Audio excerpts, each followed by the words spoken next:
என்ன எதை கான்செப்டா வச்சு படம் என்ன சொல்ல வருது? ஏதாவது கான்செப்ட் வருதா? புரியல bro. பணம் தான் பாடி வச்சு தான் படம். பணம் தான். ஓகே. நல்லா காமெடியா இருக்கு. செம காமெடியா இருக்கு. நல்லா இருக்கு. சாங்லாம் சாங் ஓரளவுக்கு ஓகே தான். படம் நல்லா இருக்கு. காமெடியா காமெடிலாம் நல்லா இருக்கு. காமெடி படம் காமெடி. படம் நல்லா இருக்கு. நம்ம நல்லா இருக்கு. ஃபேமிலியோட பார்க்கலாம். படம் நல்லா இருக்கு. எப்படி ஆக்ஷன் இருக்கு. ஃபேமிலியோட பார்க்கலாம். பாட்டு நல்லா இருக்கு. படம் நல்லா இருக்கு. ஃபர்ஸ்ட் ஹாஃப் செகண்ட் ஹாஃப் நல்லா இருக்கு. சந்தான படம் பெட்டரான படம். சூப்பரான அருமையான படம். காமெடி நல்லா இருக்கு. குடும்பத்தோட ஃபேமிலியோட பார்க்கலாம். சூப்பராக தெரியும். தலைமையோட பக்காவாக இருக்க ஒன்றும் பிரச்சனை இல்லை. அதெல்லாம் ஒரு பாடியால் வச்சு ஒரு படம் இதாகிறாங்க. ஆக மொத்தம் பணம் தான் காரணம்.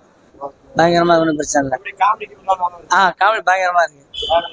வேற லட்சமணி கள்ளக்குறிச்சி மாவட்ட இளைஞர் தலைவர். காமெடி சரியா போகுது. நான் பார்க்கலாம். ஃபுல்லாவே படம் எப்படி தலைவா இருக்கு? படம் நல்லா தான் இருக்கு. நல்லா இருக்கு. பார்க்கலாம். படத்தோடைய கான்செப்ட் தான் சொல்லுவாரு. பணத்தோட கான்செப்ட் என்னன்னா டெட் பாடி வச்சு பணத்தை எப்படி சம்பாதிக்கலாம்னு பார்க்குறோம். பணம் தான். பணம் தான். சந்தான படம் இது பெட்டரான படம் சொல்லுவாங்க. பெட்டரான படம் தான். சாங்லாம் எப்படி சாங் ஒரு 3 சாங்.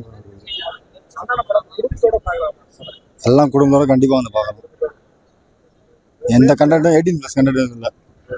காமெடி தான் யாரா தலைவா இருக்காங்க? காமெடி சேசு பார்க்கலாம். மருந்து சேசு பார்க்கலாம். மனோபலம் வந்தாரு அவரை பார்க்கலாம். பெட்டரான ஒரு படம். 18+ கண்டென்ட் எதுவுமே இல்லை. வந்து பார்க்கலாம். இமான் மியூசிக் வேற லெவலில் இருக்கு. ஏரியா பசங்க கூட இல்லை மண்டபத்து பசங்க எல்லாருமே மண்டபத்து பசங்க.